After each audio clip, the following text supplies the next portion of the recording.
Hello दोस्तों, May 24 item में AFM के पेपर में एक 6 मार्क्स की स्टडी पूछी गई थी, डेरिवेटिव चैप्टर से। ठीक है, एंड उसके स्टडी में पक्के में कुछ ना कुछ झोल था, क्योंकि पेपर के तुरंत बाद जो स्टूडेंट्स के मैसेज आ गए थे कि वहां पर क्या हो रहा है, उनके ऑप्शन मैच नहीं कर रहे। ओके, पेपर के तुरंत बाद जो स्टूडेंट ने मुझे जो केस स्टडी लिख के भी प्रोवाइड की थी, बट वहां पर वही था कि जो इन्फॉर्मेशन उसने मुझे लिख के दिया था उसमें वो भी पूरा 100% श्योर नहीं था, क्योंकि होता है ना कि आपको पूरी की पूरी फिगर्स वगैरह ध्यान में ना रहे। ठीक है, बट आज जो मुझे कुछ स्टूडेंट्स के जो मैसेजेस आए जिसमें उन्होंने क्या करा, यूट्यूब वीडियो का एक लिंक प्रोवाइड किया जिसमें एक सर क्या कर रहे हैं, वो पूरा केस स्टडी डिस्कस कर रहे हैं। ठीक है, तो अब मेरे पास जो पूरा डेटा अवेलेबल है, ठीक है, जो आईसीआई ने अपने इसमें पेपर में प्रोवाइड करके दिया था। ठीक है, एंड उस इन्फॉर्मेशन को लेकर जब हम केस स्टडी सॉल्व कर रहे हैं तो क्या हो रहा है, एक भी ऑप्शन मैच नहीं कर रहे हैं। ओके, तो यहाँ पर जो डेफिनेटली आईसीआई ने क्या करना चाहिए, 4 मार्क्स जो ग्रेस के देने चाहिए। 2 क्वेश्चंस में क्या हो रहा है, ऑप्शन मैच नहीं कर रहे, तो यहाँ पर क्या होना चाहिए, 4 मार्क्स जो ग्रेस के मिलने ही चाहिए। ठीक है, उसके लिए आपको क्या क्या चीज करनी पड़ेगी मैं आपको पूरा बता दूंगा। ठीक है, आज का आखिरी डेट है, तो क्या करना पड़ेगा, ज्यादा से ज्यादा स्टूडेंट्स को मेल करना पड़ेगा आईसीआई को, तभी जाके क्या होगा, आईसीआई की नजर में वो चीज आएगी और आपको क्या होगा, 4 मार्क्स जो ग्रेस के मिलेंगे। ठीक है, वो जो यूट्यूब वीडियो का लिंक जो स्टूडेंट्स ने शेयर किया था, वहां पर सर ने जो सॉल्यूशन प्रोवाइड किया, ठीक है, वो जो सर वहां पर डिस्कस कर रहे हैं केस स्टडी, ठीक है, वहां पर उन्होंने जो इन्फॉर्मेशन दी है आईसीआई ने, उससे आपसे जो करेक्ट आंसर आना चाहिए, ठीक है, वहां पर उन्होंने जो बताया ना वो आंसर, उसमें भी क्या है, कुछ मिस्टेक कर रखी है उन्होंने। ओके, कुछ ना कुछ उनके एंड से कैलकुलेशन मिस्टेक हुई है नेट कैश इनफ्लो वाले पार्ट में। ओके, तो यहाँ पर मैं आपको एक्जैक्ट जो करेक्ट आंसर आना चाहिए वो बता दूंगा। ठीक है, और वो क्या हो रहा है, ऑप्शन से मैच नहीं कर रहे। ओके, तो यहाँ पर आपको क्या करना पड़ेगा, सिर्फ आईसीआई को मेल ड्राफ्ट करके भेजना पड़ेगा, और क्या होगा, बहुत सारे स्टूडेंट जब मेल भेजेंगे तब क्या होगा, आईसीआई की नजर में आएगा और आपको क्या होगा, इसके डेफिनेटली जो है 4 मार्क्स इसके मिल जाएंगे। वैसे तो यहाँ पे 4 मार्क्स से भी ज्यादा मिलना चाहिए, बहुत सारे स्टूडेंट्स ने यहाँ पे टाइम भी वेस्ट किया होगा, इस वजह से उनका पेपर फिर कंप्लीट नहीं हुआ होगा, वो चीज भी रही होगी। ठीक है, बट उसका तो हम कुछ नहीं कर सकते, बट एटलीस्ट ये तो एक्सपेक्ट कर सकते कि 4 मार्क्स जो है हमें ग्रेस की मिलनी ही चाहिए, कम से कम भी 4 मार्क्स। ओके, ठीक है, एक बार मैं आपको केस स्टडी बता देता हूँ। क्या केस स्टडी थी कि एक्स लिमिटेड जो है, इस कंपनी के हमने 12,000 शेयर जो है परचेस किया एट द रेट ऑफ ₹25 पर शेयर, और उसका बीटा कितना है, 1.2 है। साथ ही में हमने ए लिमिटेड जो कंपनी इसकी 7,000 शेयर हमने शॉर्ट सेल किया एट द रेट ऑफ ₹45 पर शेयर, उसका बीटा कितना है, 2 है। ठीक है, अब हमें क्या करना है, हमारे पोर्टफोलियो को जो है क्या करना है, कंप्लीटली हेज करना है। ठीक है, निफ्टी फ्यूचर्स की हेल्प से, और एक निफ्टी फ्यूचर कितने का है, 1200 का। ठीक है, बाद में आपको और इन्फॉर्मेशन क्या दी थी कि एक दिन के बाद आप क्या कर रहे हो, आपकी पूरी पोजीशन स्क्वायर ऑफ कर रहे हो। ठीक है, एंड उस टाइम पे क्या हो रहा है, एक्स लिमिटेड के जो शेयर्स है उनका प्राइस क्या हो रहा है, 3% से बढ़ गया। ए लिमिटेड के जो शेयर्स है उनका प्राइस क्या हो गया, 2% से गिर गया। एंड निफ्टी फ्यूचर्स उनका प्राइस क्या हो रहा है, 1% से बढ़ गया। ठीक है, और आपको क्या क्या चीज पूछी गई थी, सबसे पहले आपको पूछा था कि आपने कितने निफ्टी फ्यूचर्स जो है परचेस करने चाहिए। दूसरा क्वेश्चन पूछा गया था कि आपका जब आप पोजीशन स्क्वायर ऑफ करोगे तो उस टाइम पे आपका नेट में कैश का इनफ्लो या आउटफ्लो कितना होगा, आपको बताना था। और तीसरा क्वेश्चन ये था कि आपको जब आप पोजीशन स्क्वायर ऑफ कर रहे हो तो उस टाइम पे आपको पूरा मिला के कितना नेट में गेन या लॉस हो रहा है वो आपको बताना है। ठीक है, यहाँ पर देखो इसको हम कैसे पूरा सॉल्व करेंगे। तो हमने एक्स लिमिटेड के जो है क्या करा था, 12,000 शेयर्स परचेस किए थे एट द रेट ऑफ ₹25 पर शेयर। ठीक है, तो पूरा मिला के कितना हो गया, 12,000 मल्टीप्लाइड बाय 25 यानी कितना हो गया, 3 लाख। ओके, उसका बीटा कितना है, 1.2, तो 3 लाख मल्टीप्लाइड बाय 1.2 को आप कर दो, कितना आ रहा है, 3,60,000 आ रहा है। ओके, वैसे ही आपने ए लिमिटेड के जो शेयर्स उसको क्या करता, आपने शॉर्ट सेल किया था। ठीक है, कितने शेयर्स शॉर्ट सेल किए थे, 7,000 shares at the rate of ₹45 पर शेयर, तो 7,000 मल्टीप्लाइड बाय 45 जब आप करोगे तो कितना आ रहा है, 3,15,000 आ रहा है। इसका बीटा कितना था, 2, तो 3,15,000 मल्टीप्लाइड बाय 2 करोगे तो कितना हो रहा है, 6,30,000। अब आपको क्या करना था, अपने पोर्टफोलियो को जब परफेक्टली हेज करना था, कंप्लीटली हेज करना था। ठीक है, तो आपको क्या करना पड़ेगा, निफ्टी फ्यूचर्स में कौन सा पोजीशन लेना पड़ेगा, उल्टा पोजीशन। ठीक है, जैसे यहाँ पे आपने एक्स लिमिट में लॉन्ग पोजीशन ले रखा था ना, तो निफ्टी फ्यूचर्स में आप क्या करोगे, शॉर्ट पोजीशन लोगे, तो आप क्या करोगे, 3,60,000 के निफ्टी फ्यूचर्स क्या करोगे, शॉर्ट करोगे। ठीक है, वैसे यहाँ पर आपने ए लिमिटेड में क्या करा था, शॉर्ट पोजीशन ले रखा था। ठीक है, तो आपको जब परफेक्टली हेज करना अपने पोर्टफोलियो को तो आपको क्या करना पड़ेगा, निफ्टी फ्यूचर्स में क्या करना पड़ेगा, लॉन्ग पोजीशन लेना पड़ेगा। तो आप क्या करोगे, आप 6,30,000 के निफ्टी फ्यूचर्स को क्या करोगे, लॉन्ग करोगे। ठीक है, खरीदोगे वैसा।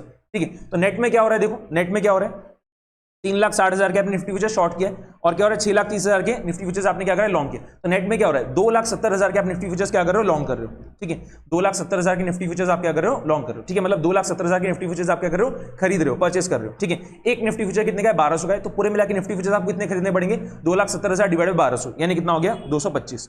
ठीक है, एंड ये वाला जो क्वेश्चन था, ठीक है, इसमें जो ऑप्शंस थे उसमें 225 दे रखा था एक ऑप्शन में, इस वजह से क्या है, ये वाला तो क्वेश्चन बन गया था स्टूडेंट्स का। ओके, अब जो दूसरा क्वेश्चन था जिसमें उन्होंने क्या पूछा था, कैश इनफ्लो पूछा था। ठीक है, कैश इनफ्लो पूछा था, जब आप पूरी पोजीशन स्क्वायर ऑफ कर रहे हो लास्ट में, ठीक है, उस टाइम पे आपका नेट में कैश इनफ्लो कितना हो रहा है उसने पूछा था। ठीक है, अब आप कैसे करोगे, देखना आपने एक्स लिमिटेड जो है, ठीक है, उसके 12,000 शेयर जो आपने क्या करे थे, खरीदे थे एट द रेट ऑफ ₹25 पर शेयर। ठीक है, तो आपने 3 लाख रुपए जो है लगाए थे। ठीक है, अब क्या हो रहा है, जब आप पोजीशन स्क्वायर ऑफ कर रहे हो तो क्या हो रहा है, एक्स लिमिटेड के शेयर्स की प्राइस 3% से बढ़ गई, तो क्या होगा, जब आप एक्स लिमिटेड के शेयर्स को बेचोगे तो कितना पैसा आएगा आपको, 3 लाख प्लस 3% ऑफ 3 लाख यानी कितना होगा, 3,09,000 आएगा।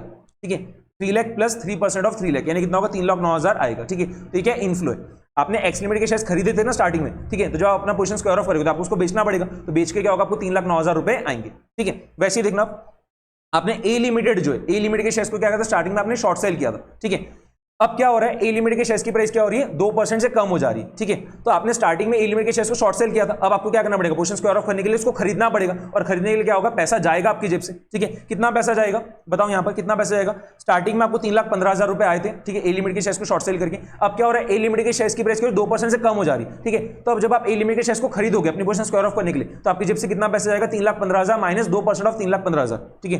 3,15,000 माइनस 2% ऑफ 3,15,000, तो कितना आएगा, 3,08,700 आएगा, ठीक है। बट ये क्या है, आउटफ्लो है, ठीक है, क्योंकि आपने स्टार्टिंग में ए लिमिटेड के शेयर्स को क्या करा था, शॉर्ट सेल किया था। अपना पोजीशन स्क्वायर ऑफ करने के लिए आप क्या करोगे, उसको खरीदोगे, तो खरीदने के लिए आपकी जेब से यहां पर पैसा जाएगा कितना, 3,08,700, ठीक है। आपने निफ्टी फ्यूचर्स जो है खरीदे थे, कितने, 225 निफ्टी फ्यूचर्स आपने खरीदे थे, ठीक है। अब क्या हो रहा है, निफ्टी फ्यूचर्स जो है उसको आपको क्या करना पड़ेगा, बेचना पड़ेगा, ठीक है। आपने निफ्टी फ्यूचर्स खरीदे थे ना, अब अपना पोजीशन स्क्वायर ऑफ करने के लिए आप क्या करोगे, निफ्टी फ्यूचर्स बेचोगे, और निफ्टी फ्यूचर्स जो इनकी प्राइस क्या हो रही है, 1% से बढ़ जा रही, तो यहां पर क्या होगा, निफ्टी फ्यूचर्स बेच के जो आपको पूरा मिलेगा, कितना मिलेगा, कितना मिलेगा बताओ, 2,70,000 प्लस 1% ऑफ 2,70,000, तो कितना हो गया, 2,70,700।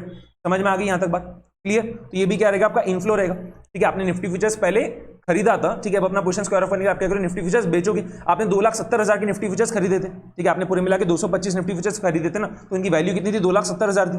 तो 2,70,000 में क्या होगा, आपने निफ्टी फ्यूचर्स खरीदे थे, अब अपना पोजीशन स्क्वायर ऑफ करने के लिए आप क्या करोगे, निफ्टी फ्यूचर्स को बेचोगे, ठीक है। और क्या, निफ्टी फ्यूचर्स की प्राइस 1% से बढ़ जा रही, तो जब आप बेचोगे तो क्या होगा, पैसा आएगा, कितना आ रहा है, 2,72,700, 2,70,700, ठीक है। तो दो जगह इनफ्लो हो रहा है और एक जगह क्या हो रहा है, आपका आउटफ्लो हो रहा है। तो नेट में क्या हो रहा है, आपका इनफ्लो आ रहा है, 2,73,000 का आपका नेट में इनफ्लो आ रहा है, ठीक है। बट ऐसा कोई भी ऑप्शन नहीं दे रखा है, ऐसा एक भी ऑप्शन नहीं है यहाँ पर, ठीक है। ऐसा एक भी ऑप्शन नहीं, यहाँ पर क्या होना चाहिए, आपको ग्रेस मार्क्स मिलने चाहिए, ठीक है।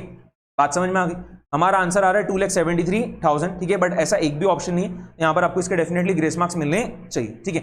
अब तीसरा क्वेश्चन क्या था, जब आप पूरा पोर्शन वगैरह स्क्वायर ऑफ कर ले रहे हो आखिरी में, ठीक है, तो आपको पूरा मिला कि कितना गेन या लॉस हो रहा है वो आपको बताना था, ठीक है। तो देखो यहाँ पर क्या था, आपने एक्स लिमिटेड के जो शेयर्स है, ठीक है, उसको क्या करा था, पहले आपने खरीदा था, ठीक है। और जब आप पोर्शन स्क्वायर ऑफ कर रहे हो तो क्या हो रहा है, एक्स लिमिटेड के शेयर्स की प्राइस क्या हो रही है, बढ़ जा रही 3% से, तो फायदा हो रहा है। आपने क्या करा था, पहले लॉन्ग पोर्शन ले रखा था, और जब आप पोर्शन स्क्वायर ऑफ करोगे तो आपको उसको बेचना पड़ेगा, उस टाइम पे क्या हो रहा है, शेयर की प्राइस बढ़ जा रही 3% से, तो क्या हो रहा है, वहां पर आपको फायदा हो जाए। कितने का फायदा होगा, 3 लाख मल्टीप्लाइड बाय 3%, ठीक है। 3 लाख मल्टीप्लाइड बाय 3%, तो कितना हो रहा है, 9,000 का यहाँ पर आपको फायदा हो रहा है।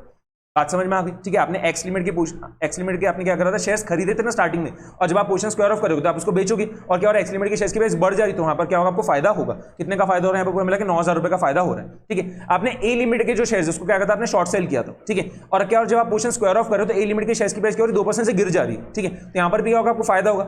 आपने बेचा ज्यादा में था, और जब आप पोजीशन स्क्वायर ऑफ कर रहे हो, मतलब जब आप क्या करोगे, पोजीशन स्क्वायर ऑफ कर रहे हो, मतलब आप क्या करोगे, उसको खरीदोगे, तो आप खरीद रहे हो कम रुपए में, क्योंकि और ए लिमिट के शेयर्स की प्राइस 2% से कम हो गई, तो यहाँ पर भी क्या हो रहा है, आपको फायदा हो रहा है, ठीक है। स्टार्टिंग में जब आपने शॉर्ट सेल किया था तब क्या हुआ था, आपने ज्यादा रुपए में बेच दिया था शेयर को, और जब आप पोजीशन स्क्वायर ऑफ कर रहे हो आखिरी में, तब क्या हो गया, ए लिमिट की शेयर की प्राइस कम हो गई ना, तो क्या हो रहा है, आप यहाँ पर कम पैसा देके कर रहे हो, शेयर्स को खरीद रहे हो, तो यहाँ पर भी क्या हो गया, आपको फायदा हो गया। कितने का फायदा होगा, 3,15,000 मल्टीप्लाइड बाय 2%, यहाँ पर कितना हो रहा है, 6,300 रुपए का फायदा हो रहा है, ठीक है। निफ्टी फ्यूचर्स में भी क्या हो रहा है, आपको फायदा होगा। निफ्टी फ्यूचर्स भी पहले आपने स्टार्टिंग में खरीदा था, और जब आप पोजीशन स्क्वायर ऑफ कर रहे हो तो आपको निफ्टी फ्यूचर्स को बेचना पड़ेगा, और क्या हो रहा है, निफ्टी फ्यूचर्स को जब आप बेच रहे हो तो क्या हो रहा है, उसकी प्राइस 1% से बढ़ गई, तो क्या हो रहा है, यहाँ पर भी आपको फायदा हो रहा है। कितने का फायदा होगा, 2,70,000 मल्टीप्लाइड बाय 1%, कितना होगा, 2,0700, ठीक है। निफ्टी फ्यूचर्स में क्या हो रहा है, आपको 2,700 का फायदा हो रहा है। तो पूरा मिला के इतना फायदा हो गया, 9,000 प्लस 6,300 प्लस 2,700, क्या हो रहा है, 18,000 का फायदा हो रहा है, ठीक है। 18,000 का फायदा हो रहा है पूरा मिला के, और ऐसा आपको एक भी ऑप्शन नहीं दे रखा है, ठीक है। ऐसा आपको एक भी ऑप्शन नहीं दे रखा है। बात समझ में आ गई, ठीक है। तो यहाँ पर ये दोनों ही क्वेश्चंस में क्या हो रहा है, आपके ऑप्शन मैच नहीं कर रहे, यहाँ पर डेफिनेटली आपको इसके ग्रेस मार्क्स मिलने ही चाहिए, ठीक है। यहाँ पर क्या है, आपका एक ना एक ऑप्शन मैच कब कर जाता है, जब यहाँ पर आप निफ्टी फ्यूचर्स को 1% ना लेते हो, क्या करते हो, 10% लेते हो, ठीक है। अगर आप ये मानते हो कि निफ्टी फ्यूचर्स की जो प्राइस है वो 1% से नहीं बढ़ रही बल्कि क्या हो रही, 10% से बढ़ रही, तब जाके क्या होगा, आपका कोई ना कोई ऑप्शन यहाँ पर मैच कर जाएगा, ठीक है। बट वो हमें थोड़ी ना पता चलेगा, सपना थोड़ी ना आएगा हमें एग्जाम में उस चीज का, ठीक है। तो हमें तो जो इन्फॉर्मेशन दी उससे हम क्या करेंगे, क्वेश्चन सॉल्व करेंगे, और उस हिसाब से जब हम क्वेश्चन सॉल्व कर रहे हैं तो क्या हो रहा है, आंसर नहीं आ रहा है, ठीक है। एक भी ऑप्शन से वो मैच नहीं कर रहा, यहाँ पर आपको उसको डेफिनेटली जो ग्रेस मार्क्स मिलने चाहिए। अब आपको क्या करना पड़ेगा इसके लिए, देखो मैं आपको बता दे रहा हूँ, आपको जो आईसीआई को जो है मेल लिख के देना पड़ेगा, ठीक है। अब ध्यान से देखना, ठीक है। उसके लिए आप क्या करोगे वो आपको बता दे रहा हूं, ठीक है। आपको क्या करना पड़ेगा, देखो ये जो आपको मेल आईडी दिख रही है, ठीक है, examfeedback@ICI.in, ठीक है, examfeedback@ICI.in, ठीक है। ये जो आपको भी स्क्रीन पे मेल आईडी दिख रही है, इस पे आपको क्या करना पड़ेगा, ये पूरा लिख के बताना पड़ेगा, ठीक है। आप वहां पर लिख के बता दो कि एएफएम के पेपर में जो है केस स्टडी पूछी गई थी डेरिवेटिव चैप्टर से 6 मार्क्स की, एंड वहां पर 2 क्वेश्चंस के जो है आंसर मैच नहीं करते, ठीक है। और हमारे हिसाब से क्या करेक्ट आंसर आ रहे हैं वो आप लिख के बता देना, ठीक है। अभी जो मैंने आपको बताया ना करेक्ट आंसर जो आ रहे हैं वो आप वहां पर लिख के बता दो, ठीक है। और वहां पर आप बता दो ऐसा कोई भी ऑप्शन नहीं दे रखा था, ठीक है। आपके करेक्ट आंसर्स क्या आ रहे हैं, नेट कैश इनफ्लो जो कितना आ रहा है आपका 2,73,000 आ रहा है, ठीक है। आप वहां पर बता देना कि नेट कैश इनफ्लो हमारा 2,73,000 आ रहा है। जो इन्फॉर्मेशन दे रखी थी क्वेश्चन में उस हिसाब से हमारा नेट कैश इनफ्लो 2,73,000 आ रहा है, और ऐसे कोई भी ऑप्शन नहीं दे रखा था। वैसे ही जो पूरा मिला के गेन है वो 18,000 का आ रहा है हमारा, ठीक है, और ऐसा भी कोई भी इन्फॉर्मेशन नहीं दे रखा था, ठीक है। तो इसके हमें जो है ग्रेस मार्क्स मिलने चाहिए, ठीक है। ये आप पूरा लिख के बता दोगे, ठीक है। और आपको मेल जो है किस पे भेजना है, examfeedback@ICI.in पे, ठीक है। आज का आखिरी डेट है, ठीक है। आपको क्या करना है, मेल भेज देना है, और ज्यादा से ज्यादा आप क्या करो, अपने फ्रेंड्स वगैरह के साथ ये वाला वीडियो शेयर करो, जिससे वो लोग भी मेल भेजें, क्योंकि जितने ज्यादा स्टूडेंट्स मेल भेजेंगे उतना ज्यादा ICI की नजर में वो चीज आएगी, और आपको जो है पक्के में फिर क्या होगा, 4 मार्क्स जो है ग्रेस के मिल जाएंगे।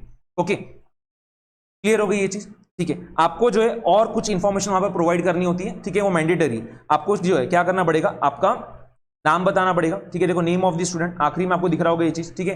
नेम ऑफ द स्टूडेंट जो है आपको अपना नाम वहां पर लिख के देना पड़ेगा। आपका रजिस्ट्रेशन नंबर जो है वो भी आपको लिख के देना पड़ेगा। इसके अलावा आपका जो रोल नंबर है वो भी आपको बताना पड़ेगा। आपका मेल आईडी तो जाएगा, ठीक है, और आपका मोबाइल नंबर, ठीक है। अब स्टूडेंट यहाँ पर बहुत बार घबराते हैं, ठीक है, कि हम हमारा नाम बता देंगे, ठीक है, रजिस्ट्रेशन नंबर बता देंगे, रोल नंबर बता देंगे, तो ICI जो हमें क्या ब्लैकलिस्ट वगैरह ना करते, वैसा कुछ नहीं होता है, ठीक है। आप बिंदास जो है वहाँ पर ICI को मेल भेजो, कोई दिक्कत नहीं है उसमें, ठीक है, और आपको जो है डेफिनेटली क्या होगा, ग्रेस मार्क्स मिल जाएंगे, ठीक है। बस बहुत कम स्टूडेंट्स भेजेंगे तो क्या होगा, उससे काम नहीं बनेगा, बहुत सारे स्टूडेंट्स को यहाँ पर भेजना पड़ेगा, ठीक है। और आज का आखिरी डेट है, तो जितना ज्यादा हो सकता है उतना ज्यादा स्टूडेंट्स के साथ जो है शेयर कर दो ये वीडियो को, और क्या करो, भेजो आप वीडियो को, ठीक है, मतलब ICI को मेल भेजो वैसा, ठीक है। और कुछ स्टूडेंट्स अगर बाद में भी भेजते हो तो भेज तो दो, ठीक है। ICI उसको कंसिडर करी कि नहीं कंसिडर करी तो बात की बात है। तो अगर कोई स्टूडेंट क्या कर रहा है, 25-26 को भी भेज रहा है तो भी चल जाएगा, आप भेज तो दो, ठीक है, उससे कोई दिक्कत नहीं आएगी, ठीक है। CA फाउंडेशन में आपको बताऊं, CA फाउंडेशन मैथ्स के पेपर में तो बहुत बार क्या होता है, बहुत सारे गलत क्वेश्चन वगैरह पूछे जाते हैं, ठीक है। और वहां पर क्या होता है, जब आप मेल ड्राफ्ट करके भेजते हो, ठीक है, तो वहां पर तो CA फाउंडेशन में तो स्टूडेंट्स को मार्क्स मिले गए, ठीक है। और बल्कि जो डेट दी रहती है उसके बाद भी अगर आप मेल भेजते हो तो भी क्या होता है, उसको कंसिडर कर लेते हो लोग, वैसा भी हो सकता है ना, ठीक है। तो आपने क्या करना, उसको कर देना, ठीक है। इस CA फाउंडेशन में स्टूडेंट्स से बहुत बार करा है, फाइनल में तो क्या हो रहा है, ये पहली बार ऐसा पता चला है, ठीक है, कि क्या हो रहा है, कि मिस्टेक है पक्के में, ओके। वैसा इसके पहले डिस्क्रिप्टिव वाले क्वेश्चंस में हमने कर रखा था, ठीक है, बट MCQ पहली बार ही पूछे गए, उसमें हमने क्या करा, ये चीज देख ली, ठीक है। तो हम यहाँ पर लिख के भेज दे रहे हैं, ठीक है। और यहाँ पर क्लियर कट पता चल रही है कि मिस्टेक है ICI अकाउंट से, तो उसने ग्रेस मार्क्स देनी चाहिए। डिस्क्रिप्टिव वाले पार्ट में तो क्या होता है, कुछ ना कुछ वो लोग क्या करते हैं, अपना अलग सा इंटरप्रिटेशन वगैरह निकाल देते हैं और उसके हिसाब से आंसर दे देते हैं वैसा, बट यहाँ पर तो स्कोप ही नहीं है वो चीज का, ठीक है। तो यहाँ पर जो क्या आपको पूरे मार्क्स मिलने ही चाहिए, ठीक है, ओके। तो ये आपने मेल आईडी जो ध्यान में रखना है, जिस पर आपको मेल भेजना है, examfeedback@ICI.in, ठीक है। और आपको अपना नाम लिख के देना पड़ेगा, वहां पर रजिस्ट्रेशन नंबर, रोल नंबर, ठीक है। इसके अलावा आपका ईमेल आईडी और मोबाइल नंबर, ये सब आपको वहां पर स्पेसिफाई करना पड़ेगा, तभी जाके वो मेल कंसिडर होगा, वरना नहीं होगा, ओके। तो फटाफट से जो है आप मेल भेज दो ICI को, ठीक है। वहां पर आपको सिर्फ इतना ही बताना है कि MCQ में जो एक डेरिवेटिव चैप्टर से केस स्टडी पूछी गई थी, एंड उसमें 2 क्वेश्चंस के जो आंसर मैच नहीं हो रहे, ठीक है। आपके जो करेक्ट आंसर आ रहे हैं वहां पर आप बता दो, ठीक है। तो मैंने आपको करेक्ट आंसर बता दिया, आपको सिर्फ इतना बताना है कि हमारे आंसर जो इतना आ रहा था, 2,73,000 आ रहा था, ठीक है। आप क्या बताओगे, हमारा आंसर कितना आ रहा है, 2,73,000 आ रहा है नेट कैश इनफ्लो का, एंड गेन जो है हमारा 18,000 आ रहा है, ठीक है। और वैसा एक भी ऑप्शन नहीं दिया, ठीक है। आपको सिर्फ इतना लिख के बताना है, ठीक है, और आपको वहां पर मार्क्स मिल जाएंगे, ओके, ठीक है। तो चलो ज़्यादा से ज़्यादा स्प्रेड करो अपने दोस्तों वगैरह के साथ में, और ICI जो आपको 4 मार्क ग्रेस के प्रोवाइड कर ही दे, ठीक है। ऐसा ही हम सोचते हैं, पॉजिटिव माइंडसेट रखो, आपका रिजल्ट बढ़िया आएगा और सब जो है CA बन जाओगे, या फिर आपने जो भी ग्रुप वगैरह दिया वो आपका पास हो ही जाएगा, ओके। Bye bye everyone.